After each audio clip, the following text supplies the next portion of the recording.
네, 정치권 동향을 대기자의 시선으로 짚어보는 목요 정치클럽 기자 대기자 시간입니다. 오늘도 성한용 한겨레 선임 기자 그리고 최병묵 TV조선 해설위원과 함께하겠습니다. 어서 오십시오. 어서 오세요. 안녕하세요. 예. 네, 교섭단체 대표연설에서 대정부 질문, 인사청문회까지 7월 임시국회 시작과 함께 정말 숨가쁜 일정들이 이어지고 있는데요. 오늘 첫 번째 토크 주제 들어가 보도록 하겠습니다. 먼저 최 의원님. 네, 오늘 이틀째 대정부 질문이 있는데요. 대정부 질문은 이제 20대 국회 처음이니까 뭔가 달라진 모습을 보이지 않을까 기대했는데 저희가 네. 보니까 결국 옛날 과거와 비슷한 일이 있었다. 그래서 그 문제에 관해서 한번 얘기를 해보자 이래서 발제했습니다. 네, 발제 제목이 이번에도 역시나로 뽑히네요. 네. 되게 실망했을 때 역시나 얘기하는 건데요. 한 달 반 넘게 이제 개원협상 기간 동안 여야가 갈등을 했었죠. 이제 공식적으로 국회 본회의장을 무대로 이번에 활동을 했고 어제부터는 이제 야당의 오히려 활동에 주목받는 대정부 이제 질의 시간이 있었는데 어느 면에 주목했는데 역시나로 평가를 합니까? 아니 그러니까 과거처럼 고성 뭐 이런 것들은 여전히 있었고요. 그다음에 이제 국무위원들의 고압적 답변 태도 뭐 이런 것들도 또 과거에도 있었잖아요. 네. 그래서 이런 것들이 그 21대 국회에는 좀 변화가 있을 것이다 또는 있어야 하지 않겠느냐 뭐 이런 기대를 가지고 그 주시를 했는데 네. 뭐 역시 지금 말씀하신 대로 과거와 달라진 것이 없었다 이런 모습을 이틀간 봤습니다. 봤다면은 그 변화를 기대하려면 어느 부분에 좀 고리가 조금 움직였어야 된다고 보십니까? 그 사실은 그 이게 이제 대정부 질문이라는 게 워낙 300명의 국회의원 앞에서 이제 자기를 드러내는 거 아니겠습니까? 네. 그다음에 이제 국무위원은 국무위원대로 내가 여기서 좀 그 뭔가 제압을 당해서는 안 되겠다만 이런 의식이 강한 걸로 보여서 뭔가 방식을 좀 바꿔야 되지 않겠는가? 지금과 같은 이렇게 뭔가 자기를 드러내고 과시하려는 듯한 이런 시스템 하에서는 아마 별다른 그 차이점을 찾기가 어려울 것이다 이런 생각이 듭니다. 더구나 생중계에서 한번 주목받고 싶은 이런 것도 있을 거고요. 어떻습니까? 이번에 이제 21대 국회가 20대와 좀 달라진 점이 있습니다. 이게 뭐가 있냐면 20대 국회까지는 여야가 좀 비슷했어요. 그래서 이제 그 야당 의원이 나와서 아주 강하게 질문을 하다가 또 이제 여야에게 교대로 하죠. 그러면 여당 의원이 또 좀 이렇게 정부 쪽 편을 들어주고 뭐 이렇게 했는데 이번에 의석 차이가 너무 많이 나서요. 이틀 동안 제가 대정부 질문 쭉 지켜봤는데 이게 뭐 재미가 별로 없습니다. 야당 의원 숫자가 너무 적어가지고. 예. 무슨 양적으로 차이가 확 예, 양적으로 너무 차이가 나고요. 계속 이제 여당 의원만 하게 되고 또 야당 의원이 하다가 흐름이 툭 끊겨버려요. 이제 여당 의원이 한 2명 하고 나면 이제 사람들이 별 관심이 없어지고요.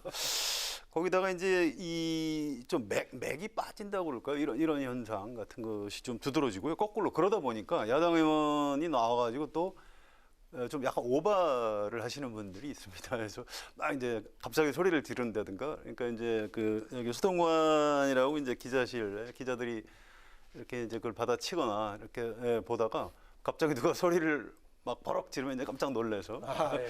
또 이제 취재를 하고 이제 이런 장면이 계속 이어지고 있어요. 그래서 이게 좀 여야가 전력이 좀 비슷비슷하면 좀 대등하게 정당하게 좀 공방을 벌일 텐데 이게 여야 전력 차가 좀 너무 많이 나다 보니까 야당 입장에서는 좀 더 일부러 독한 말을 하게 되고 이런 또 약간 부작용 같은 것도 좀 있는 것 같습니다.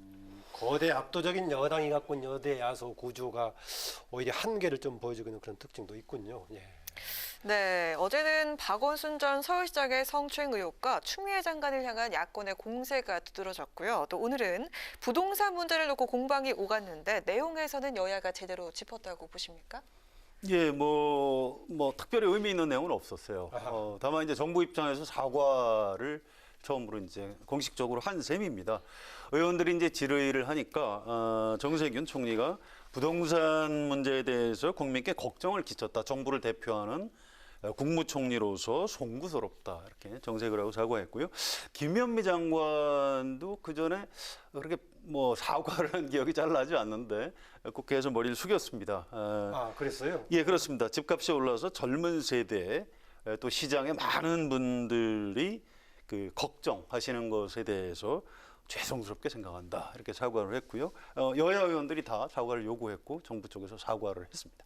김현미 장관의 경우에는 보니까 부동산 폭등 관련이 어느 나라든 최근에 유동성이 좀 과잉되어 있는데 우리나라의 경우에는 그게 부동산으로 쏠려서 그런다라고 답을 하더라고요. 글쎄요. 그래서 이제 사실은 경실련 같은 곳에서 우리나라 부동산 값이 뭐 과거 정부마다 몇 퍼센트나 올랐고 얼마나 올랐느냐 그러면서 이제 액수로만 따지면 문재인 정부가 가장 많이 올랐다. 뭐 4억 5천만 원 올랐다고 했더군요. 네. 뭐 이런 발표들이 있었습니다.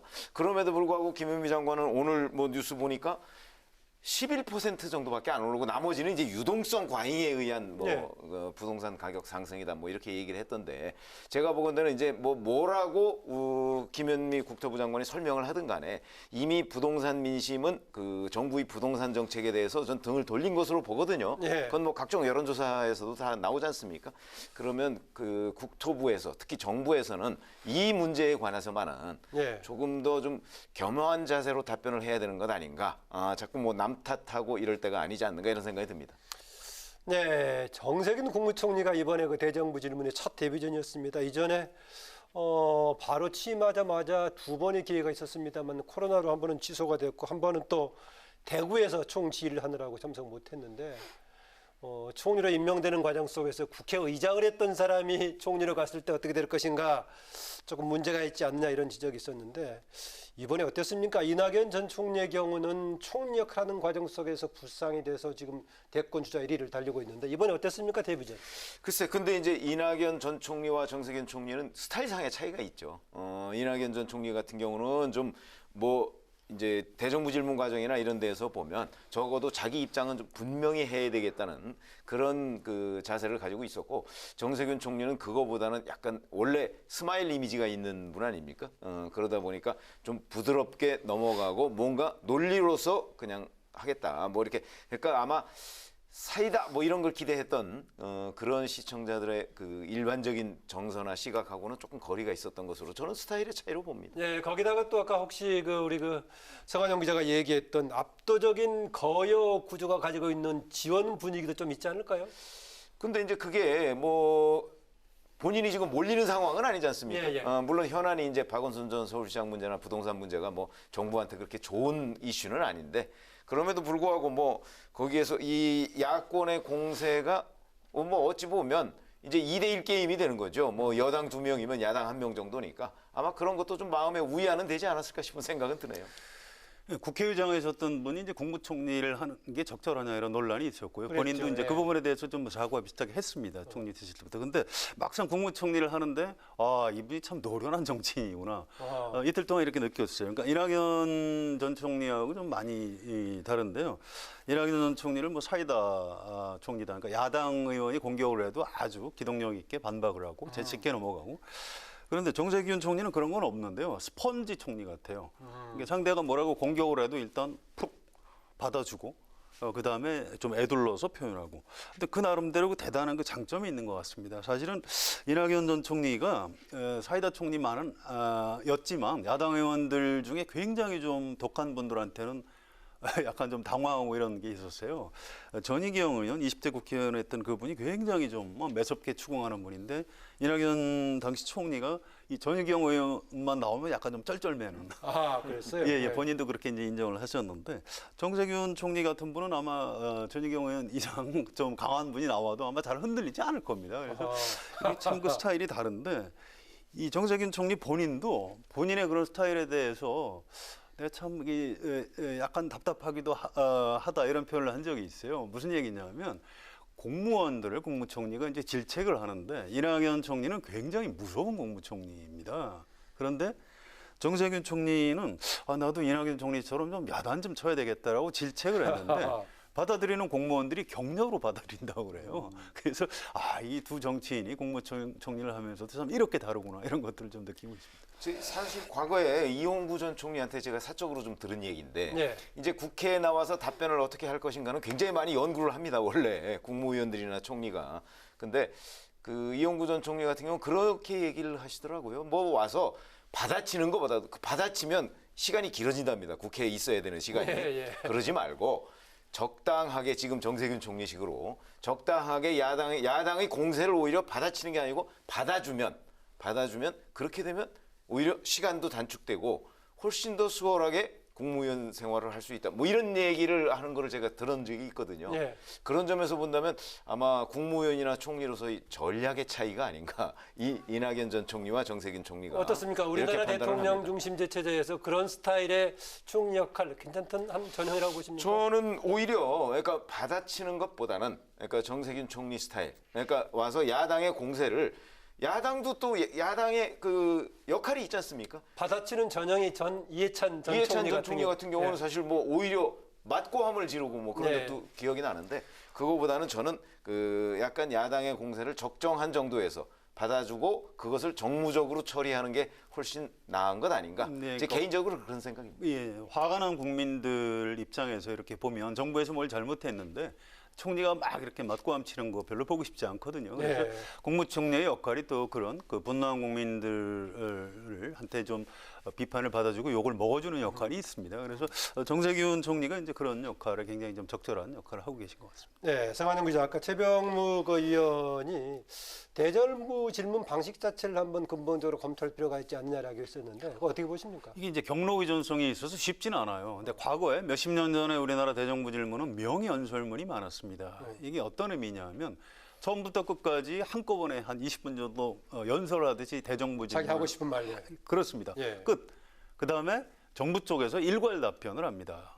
근데 이제 이게 너무 효율성이 떨어진다고 해서 일문일답 방식을 이제 도입한 지 벌써 한 10년이 넘는 것 같아요. 그래서 지금은 앞부분은 좀 이렇게 연설을 하다가 자, 총리 나오세요 해서 질문하고 답변하고 이제 이런 식으로 좀 바뀌고 있죠. 근데 이게 뭐 정부 당국자들한테 국민의 대표인 국회의원이 이렇게 묻고 따지고 뭐 좀 혼내고 이거 자체가 사실 대정부 질문의 어떤 기능이기 때문에 예. 이걸 뭐 한꺼번에 효율성을 높여서 바꾸기가 쉽지는 않을 겁니다. 하지만 조금 더 이제 효율성을 높인다면 연설을 하는 것보다는 좀 이렇게 좀 일문일답을 해서 실질적인 질문과 또 대안을 그 정부 당국자가 답변하는 이런 장면을 조금 더 많이 볼 수 있었으면 좋을 것 같습니다. 저는 좀 생각이 완전히 다른데 예. 대정부 질문 자체를 없애자 저는 아하. 이런 생각입니다. 왜 그러냐면 이게 이제 국회의원 300명 앞에 그리고 생중계되는 가운데 아까 말씀드렸던 그런 부작용들이 너무나 많아요. 그러니까 실질적이고 생산적인 토론을 위해서는 사실은 저렇게 많은 숫자가 생중되는 가운데 문답을 하면 그런 그 역할을 저는 못할 거라고 보거든요.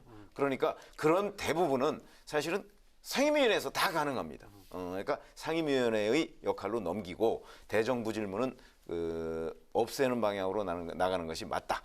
이런 생각을 합니다. 내각제의 경우는 전체 토론을 하는 거죠. 전부 모여서 같이요. 예. 그렇죠. 예. 그러면 이제 총리로부터 의중을 들을 기회가 없지 않느냐, 뭐 이런 얘기가 있을 수 있는데, 예. 뭐 그거는 또 별도로 다른 장치를 마련하면 되지 않겠는가 이런 생각이 듭니다. 우리나라 헌법은 대통령제하고 내각제가 섞여 있거든요. 네. 그래서 과거에 이제 대통령 중심제, 거의 제왕적 대통령제 시스템에서 점차 내각제 쪽 방향으로 지금 바뀌어 가고 있습니다. 그래서 대정부 질문을 없애면 뭐 좋을 것 같지만 저는 꼭 그 좋은 것 같지는 않고요. 이렇게 내각제 요소로 많이 가서 좀 더 질문과 답변을 좀 내실 있게 채워나가는 것이 좀 더 좋지 않을까. 예, 주목하는 쪽인 두 분이 좀 네. 다르시군요. 네, 내일이 바로 대정부 질문 마지막 날인데요. 어떻게 마무리가 될지 끝까지 지켜보도록 하겠습니다. 자, 다음 주제로 넘어가 보도록 하겠습니다. 이번에 성 기자님. 예, 그 대선 주자. 참 그 자체가 어려운 직업입니다. 지금 무슨 일을 하든 상관없이 이제 국민들은 저 사람이 혹시 다음 대통령이 되면 우리나라 어떻게 되는 거지? 네. 그래서 자꾸 이제 묻게 되고 본인은 답변을 해야 됩니다. 그러다 보니까 이제 좀 논란도 일으키고요. 그래서 벌써부터 이제 도마에 오르는 차기 대선 주자들에 대해서 좀 간단히 얘기를 해보고 싶습니다. 예, 차기 대선 주자 얘기를 했었는데 보니까 밑에 선명성 경쟁이라는 얘기를 했습니다. 선명성 경쟁이라고 하면 아무래도 각 주자들의 뭔가 자기 존재감을 드러내려고 하는 것인데요. 이번에 보니까 일단 그 이재명 지사가 대법 판결 이후에 조금 지지가 올라가면서 주목을 받으면서 보기에 따라서는 양강까지 되는 거 아니냐 이런 얘기가 나오고 있습니다. 전반적으로 분위기는 어떻게 보십니까? 네, 그렇습니다. 예상대로 이제 대법원의 그 족쇄가 풀리면서 선호도 차기 대선 주자 선호도 조사하면 쭉쭉쭉 올라오고 있습니다. 그래서 아마 양강 구도로 가지 않을까 싶어요. 예, 두 사람이 이제 워낙 좀 대비되는 그런 캐릭터 출신 지역도 다르고요. 출신 학교도 좀 다르고 심지어 말하는 스타일도 좀 다르고. 아, 그럼 이재명 지사가 아직까지는 10%대를 넘어서지는 못했는데 20%도 갈 수 있다고 보시네요. 네, 엎치락뒤치락하면서 가지 않을까 이렇게 예상이 되고요. 예. 이게 이제 과거에 약간 이런 비슷한 모델이 있어요. 이명박 전 대통령, 이분은 이제 그 기업인 CEO 출신 정치인이시고요. 전직 대통령의 딸 박근혜. 이 두 사람이 이제 한나라당의 두 대 기관차 역할을 하면서 둘이 굉장히 치열하게 싸우고 경쟁을 한 것 같지만 제3자 손학규가 껴 있었고 당시 그랬었죠. 예, 이제 그분을 못 견디고 탈당하셨고요. 네. 이제 이 두 분이 결국은 한나라당을 굉장히 강화시키고 대통령을 순차적으로 하고, 물론 이제 두 분 다 이제 사회 평가는 좀 지금 다르게 나타나고 있습니다만 아무튼 그렇게 두 대 기관차 역할을 해줬죠. 그래서 저는 이낙연, 이재명 이분들이 굉장히 경쟁자인 것 같지만 둘이 굉장히 더불어민주당을 좀 강화시킬 수 있는 측면도 있다. 이렇게 시너지 효과가 있다. 이렇게 그렇습니다. 보시는군요. 예. 저는 좀 생각이 다른데 예. 두 사람의 그 지지 기반이나 배경, 캐릭터 다르다고 말씀하셨잖아요.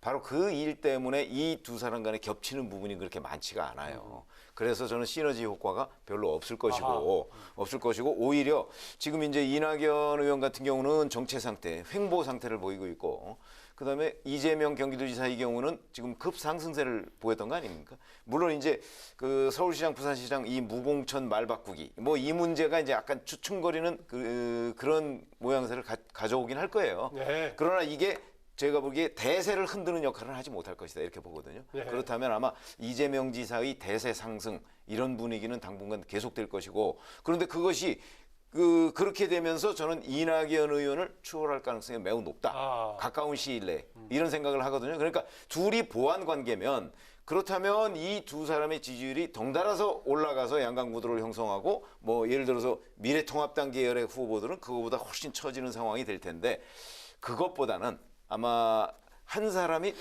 뛰어넘는 식으로 그 지지 구조가 좀 바뀌지 않을까 이렇게 예상하고 있습니다. 역전 가능성을 좀 보고 그렇죠. 있군요. 네. 네, 이렇게 언급을 하셨는데요. 이 무공천 이야기를 꺼냈다가 입장을 선회를 했는데 이것이 이해찬 대표를 비롯해서 좀 당내 분위기를 의식한 거라고 봐도 될까요? 그렇게 보는 것이 타당하죠. 왜 저는 그러냐면 무공천 얘기한 적이 없다라고 얘기하는데. 네. 글쎄 그게 이제 주장이 아니라 의견이다 이렇게 네. 얘기하는데 저는 그게 무슨 얘기인지는 잘 모르겠어요. 아니 그 이재명 경기도지사가 얘기하면 그걸 기자들이 주장이라고 쓰지, 그럼 이게 의견을 냈다 이렇게 쓰는 건 아니잖아요. 그거는 좀 그렇고, 그렇다면 이제 이게 뭐냐면 이해찬 대표하고 이재명 경기도지사는 잘 아시지만 이해찬 대표의 측근이 경기도의 부지사로 간 적도 있습니다. 그럴 정도로 두 사람 사이의 관계가 돈독하다고 알려져 있죠. 그런 점으로 본다면 이해찬 대표가 질책을 했잖아요. 네. 지금 이재명 지사가 저런 식으로 얘기하면 이 기사가 한 일주일은 시끄러워질 것이다. 이런 식으로 얘기를 한 것에 영향을 받아서 본인이 말을 바꿨는데, 그렇다면 좀 정직하게 말을 바꾸게 된 경위에 대해서도 유권자들한테 좀 설명을 하면 어땠을까 이런 아쉬움이 있습니다. 그럼에도 불구하고 약간의 주춤은 되겠지만 결정적인 타격은 안 받을 거다라고 또 덧붙였습니다. 예, 뭐 아무튼 이해찬 대표 개인 눈치를 본 건 아니고요. 이게 이제 대선 주자 운명이기도 해요. 기자들이 물어보면 답변을 해야 되니까 답변을 안 해야 되는 걸 답변을 한 잘못이 있는 겁니다. 서울시장, 부산시장 선거 내년 4월이에요. 지금 부동산이니 코로나에서 나라가 지금 이 지경인데 거기 공천하고 말고 이 얘기를 지금 하는 게 맞습니까? 옳지 않은 거죠. 사실은 이재명 지사가 답변을 잘못한 거예요. 그래서 이해찬 대표가 그 부분을 이제 지적한 거고요.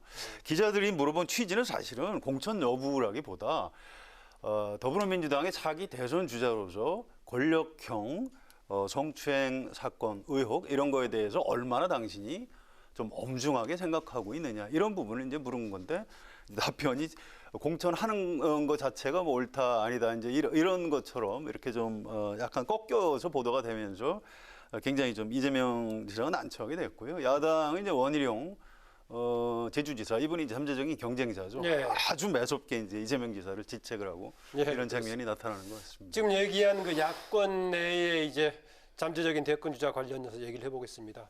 특이하게 윤석열 검찰총장 현 정부의 뭐 여권에 소속돼 있는 현직 총장인데 언론들에서 야권 잠재 후보를 이렇게 분류를 합니다. 이번에 윤석열 총장에 대한 지지도 좀 올랐고요. 그리고 지금 얘기했던 원희룡 제주지사 등이 주목을 받고 있는데요. 앞으로 야권의 주요 정치인들의 분위기, 판세, 뭐 어느 계기로 좀 부상되거나 이런 수 있을까요? 글쎄 지금 현재 말씀하셨듯이 바로 윤석열 검찰총장은 문재인 대통령이 임명한 사람인데 네. 1년 전에 임명했지 않습니까? 뭐 내일 모레가 딱 취임 1주년입니다. 그리고 앞으로 딱 1년 남았어요. 근데 이제 윤석열 검찰총장에 대한 지지 구조를 분석해 보면 지금 미래통합당 지지자들의 대부분이 윤석열 검찰총장을 꼽고 있어요. 그러면 이제 야권 후보군이다 이렇게 얘기하는데 저는 무리가 없다고 생각해요. 왜냐하면 그 지지 구조가 그렇게 돼 있으니까.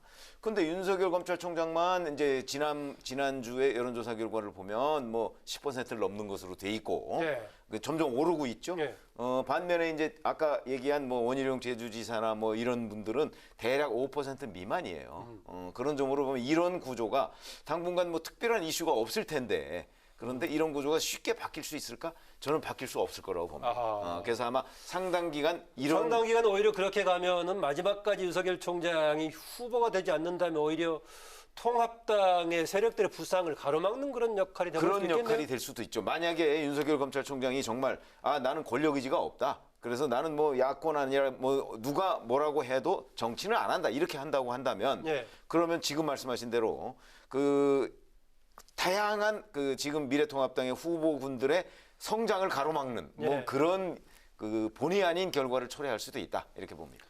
이게 윤석열 총장이 본인이 언론사하고 여론조사 기관에 얘기해서 제발 좀 빼달라고 해야 됩니다. 왜 정식으로 그 요청을 하지 않는지 전 도저히 이해할 수가 없는데 이게 이제 야당에 그만큼 뭐 인물이 없다는 뭐 그런 상황도 있고요. 또 일종의 반정치주의 측면이 있는 겁니다. 좀 정치인 아닌 사람이 한번 뭐 해보면 어떠냐 이제 약간 그 심술궂은 유권자들의 심리가 좀 투영된 측면도 좀 있다고 봐요. 지금 여기다 이럴 땐 백종원 씨 같은 사람들도 굉장히 높이 나올 겁니다. 윤석열 총장 지금 현재 검찰총장이에요. 이러시면 안 돼요, 사실은. 그래서 본인이 여기서 나는 대선 주자가 아니다. 난 정치인이 아니고 검찰총장이다. 빼달라. 이렇게 요구하는 게 맞다고 보고요. 예. 지금 야권이 이 윤석열이 중요한 게 아니고요. 또 뭐 개개인이 중요한 게 아닙니다. 여론조사, 차기 선호도 조사를 보면 전체적으로 총 합계가 좀 늘어났어요. 그전에는 다 합쳐도 이낙연 전 총리 한 사람을 못 당했는데 지금은 이낙연 전 총리가 조금 낮아지고 야권 주자들이 조금씩 다 올라갔습니다. 황교안, 홍준표, 뭐 원희룡 전부 다 올라갔어요. 여야 전반적인 지지 구도에 지지 세력에 변화가 있는 겁니다. 그래서 지금 야당이 그렇게 사실 조급해할 필요가 없어요. 지금 사실 대선 뭐 아직 멀은 겁니다. 그래서 나중에 이제 가서 뭐 슈퍼스타 K 방식이든 뭐 미스터 트롯 방식이든 해서 치열하게 경쟁을 하고 이렇게 그 선출을 하면 대선을 치를 수 있는 거지. 지금 뭐 윤석열 총장을 대한 지금 이런 얘기할 때는 아닙니다. 아니 근데 윤석열 총장이 자기를 빼달라고 얘기를 한 적이 있어요. 그래서 실제 뺐죠. 근데 이제 지금 여론조사 기관들이 이 조사 방식을 바꿨어요. 과거에는 이름을 쭉 불러주고 누구를 선호하느냐 이렇게 질문을 했는데 지금은 그게 주관식으로 아니고 받는 거예요. 주관식으로 받는다는 거 아니에요. 근데 자꾸 응답자들이 윤석열을 얘기하는데 그거를 뺄 수는 없는 거 아니겠습니까? 예. 네. 마지막으로 두 분의 한 줄 논평 한마디씩 듣고 마무리하도록 하겠습니다. 오늘 성 기자님부터 할까요? 예, 이 코로나 재확산도 좀 쉽지 않고요. 이게 코로나가 비정치적인 문제가 아닙니다. 정치가 바로 이제 이런 국가적인 위기 이런 거를 해결하고 극복해야 되는 겁니다. 그래서 이 코로나와의 전쟁에서 우리가 좀 결코 지지 않을 것이다.